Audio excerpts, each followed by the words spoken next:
que los magistrados pueden, sin ningún inconveniente, referirse a una función preventiva y sancionadora de la responsabilidad civil. Pero ¿de qué manera es que se utiliza la función sancionadora y preventiva de la responsabilidad civil? Creando nuevas voces de daño resarcible, creando nuevas especies de resarcimiento, modificando el juicio de responsabilidad civil típico que tenemos décadas utilizando en el Perú, que consiste en la verificación de un daño, de la causalidad y del criterio de imputación. Tenemos que cambiar ese modelo de juicio de responsabilidad civil para incorporar así de la nada estas voces extranjerizantes, ¿no?, como de los daños punitivos. Acá debo llamar la atención de ustedes porque encuentro una confirmación de la impotencia de nuestra jurisprudencia para ser fuente del derecho. Y creo que es clarísimo. Hemos dicho con el comparatista Monategui que para hablar de jurisprudencia vinculante es necesario que los magistrados conozcan el derecho. ¿Cómo es de comprometedor este requisito de que los magistrados conozcan el derecho, que se ha postulado en Italia, cuando se ha discutido de este tema, que si los precedentes son vinculantes, entonces el magistrado que no usa los precedentes incurre en responsabilidad civil? Más todavía, el artículo que escribió Corno en los años 60 dice el deber del juez de conocer la jurisprudencia. Si vamos a asumir, adoptar el modelo de la jurisprudencia vinculante, prepárense todos los magistrados, porque los magistrados van a poder ser responsabilizados si no conocen la jurisprudencia o si conociéndola no la aplican. ¿Estamos preparados para ello? Preguntémonos una vez más. Y lo voy a vincular con el pleno jurisdiccional. En el Perú existen 4 grandes sentencias, 4 casos conocidos por todos los que practicamos responsabilidad civil, donde se han utilizado medidas resarcitorias de castigo y se han utilizado sin necesidad de crear o hablar de punitive damages. O sea, son 4 casos en los cuales los jueces han establecido el resarcimiento en atención al grado de culpabilidad, a la reincidencia, a la entidad del daño, a aspectos que no tienen que ver en absoluto con la recomposición o el restablecimiento, como se dice, de la situación preexistente al daño. La responsabilidad civil resarce, la responsabilidad civil previene, la responsabilidad civil castiga. Los casos que les voy a mencionar son casos en los cuales la responsabilidad civil no resarce, solamente, como verán, previene y castiga. Y son casos tan conocidos que extraña que los jueces laborales no los hayan tomado en cuenta, porque son casos que hacen lo que ellos han querido o han pretendido hacer con su pronunciamiento. El primer caso es del año 2009 y todos lo recuerdan. Es el caso Magali Medina contra Paolo Guerrero.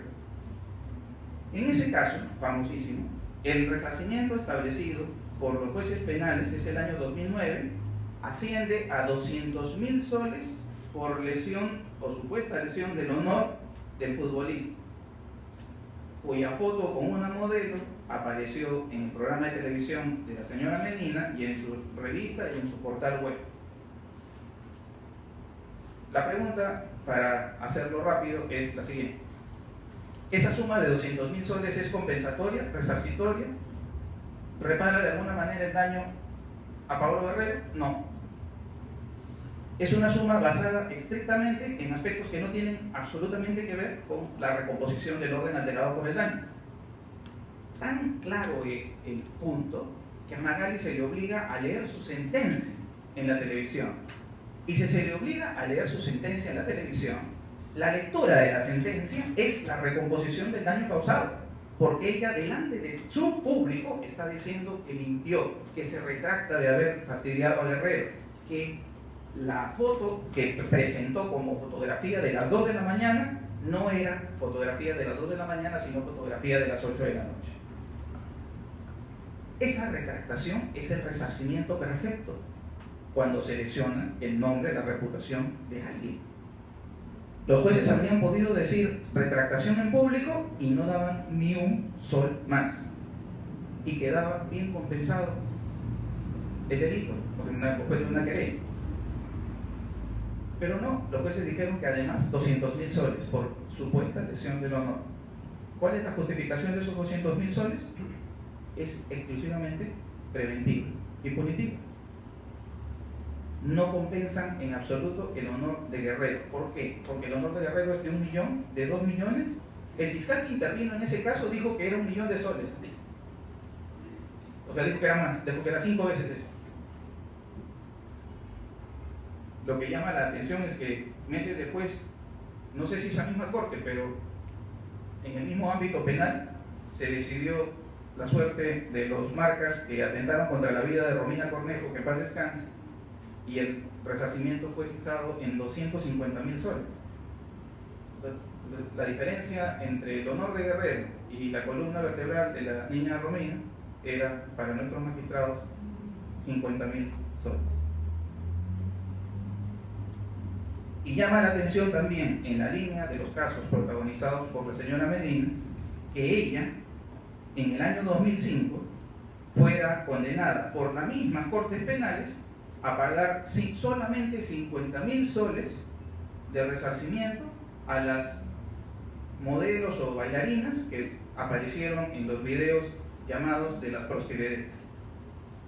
En otras palabras, la impresión que un estudiante saca de esos dos pronunciamientos, del 2005 y del 2009, es que para nuestros magistrados supremos la intimidad sexual cuesta menos que el honor del futbolista fotografiado a las 2 de la mañana. O sea, es una inversión completa de los valores. En nuestra sociedad no hay nadie que considere que la violación de la intimidad sexual es menos grave que la supuesta lesión del honor del futbolista. No hay punto de comparación entre esos bienes jurídicos tutelados.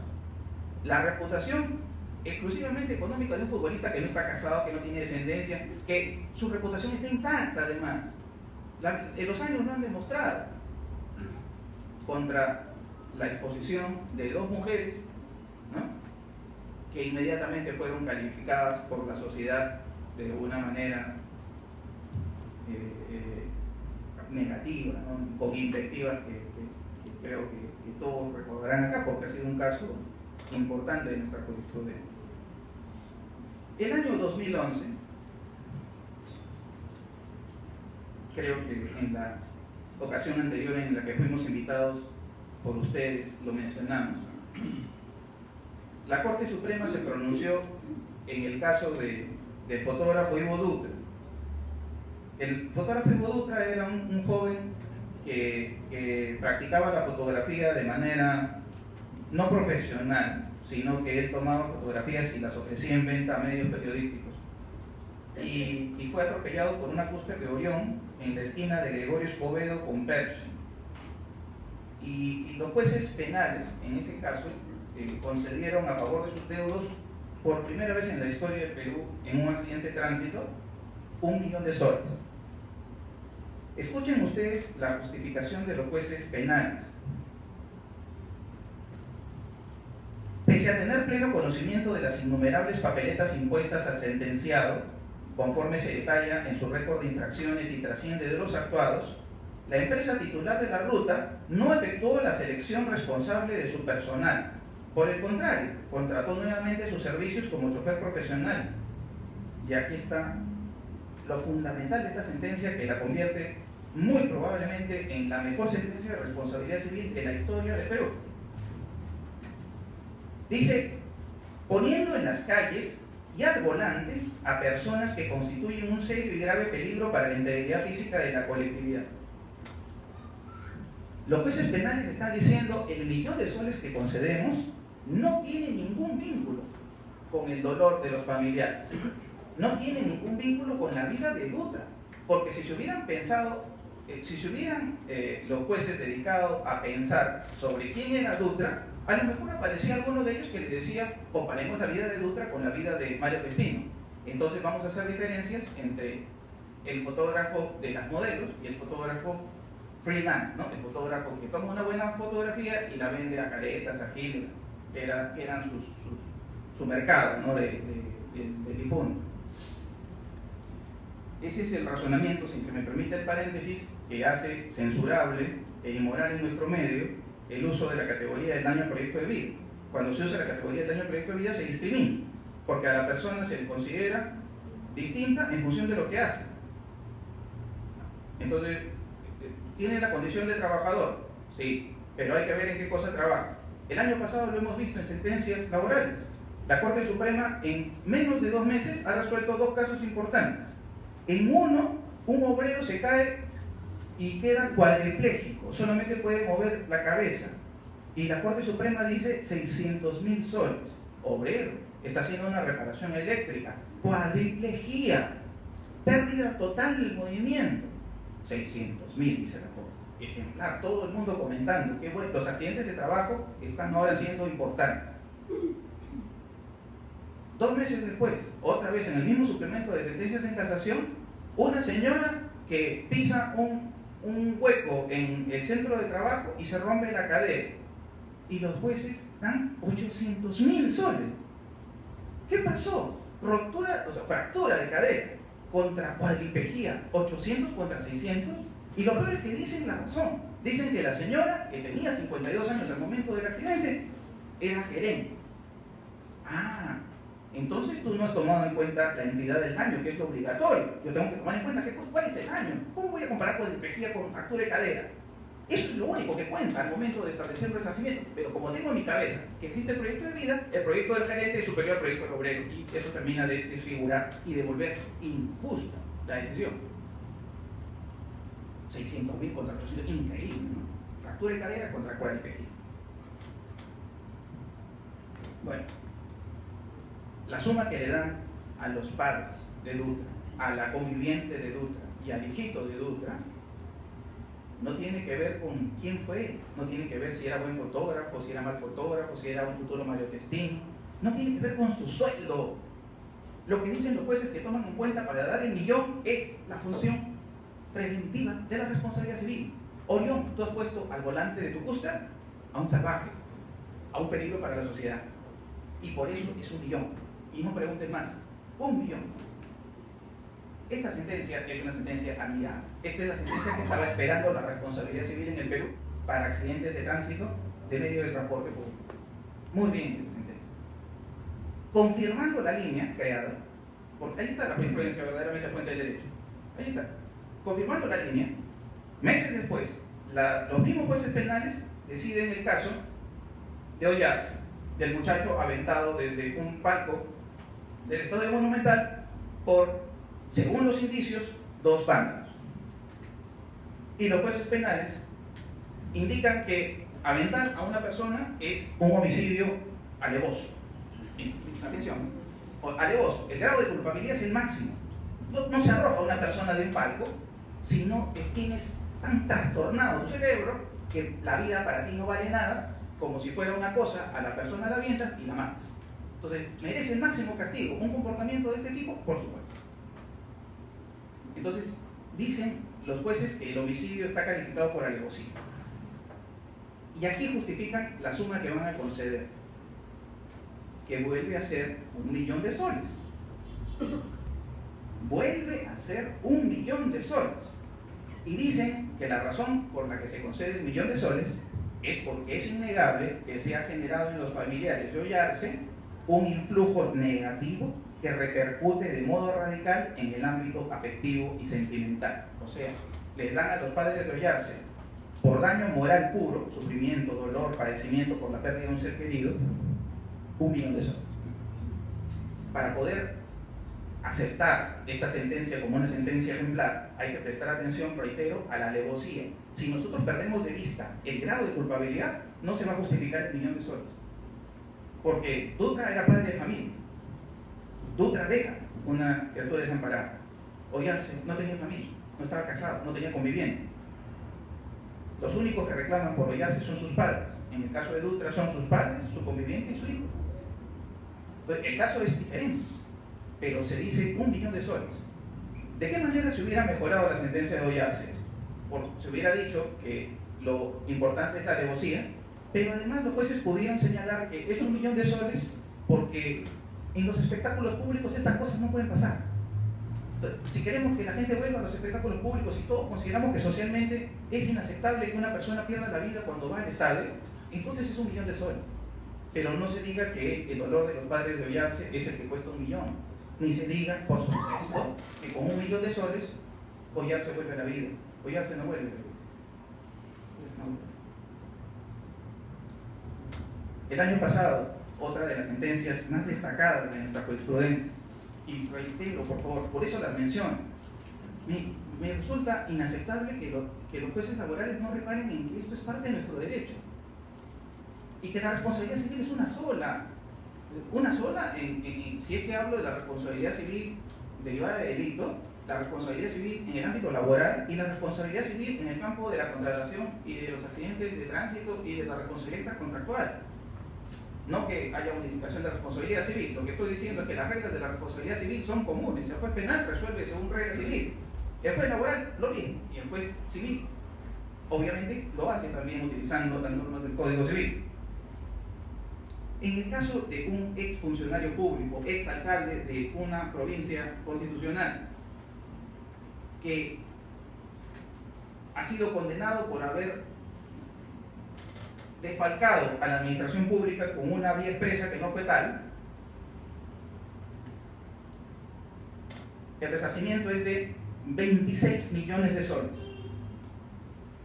25 millones por daños materiales, dice la sentencia. Y atención, acá está. 1 millón de soles por el descrédito causado al Estado. Esa sentencia, que es muy destacable, señala que al burlarse de los vecinos, al burlarse de los ciudadanos, ese funcionario público hizo que en la conciencia de la colectividad el Estado se viera como una entidad que no persigue el bienestar general. Lo que persigue es lo que dice la Corte, ¿no? Tú eras responsable de haber presentado ante los ojos de la colectividad al Estado como un ente que se burla de ellos, como un ente que no tiene ningún interés en tu desarrollo, en que te vaya, en que las cosas te vayan bien, en que tu vida sea mejor. El Estado debe perseguir que la vida de los ciudadanos sea mejor. ¿Cómo va a ser mejor si les cobro peaje por una vía expresa que no está terminada? El procurador de la Contraloría General de la República pidió 111 millones de resarcimiento. Le dieron 26. Esta sentencia también es destacable porque los magistrados han aplicado una suma altísima, a pesar de que es conocido que el responsable no tiene ni un solo bien a su nombre, no tiene cuentas, no tiene patrimonio. Contrariamente a lo que pasó con los marcas de Romina Cornejo, cuando los magistrados respondieron que el resarcimiento no podía ser más alto porque Papita, el jefe de los marcas, nunca iba a pagar. Eso no interesa, no importa si no paga. Lo que cuenta es el daño, lo que cuenta es el efecto, la consecuencia, no el bolsillo del dañador. Eso es algo que tiene que eliminarse, erradicarse. Pensar que se resuelven los casos en función del deep pocket, ¿no? Desde la posición económica del que causa el daño. Amigos, 4 sentencias destacables donde se utilizan punitive damages. Punitive damages. Lo que nuestros jueces laborales ahora llaman daños punitivos. No tienen ningún vínculo esas sumas con la reparación, no tienen ningún vínculo con resarcir, no tienen ningún vínculo con reparar, no tienen vínculo alguno con la recomposición del orden alterado por el evento dañoso. ¿Qué cosas son esas sumas? Esas sumas son sumas que se aplican estrictamente en cumplimiento de las funciones sancionadora y preventiva de la responsabilidad.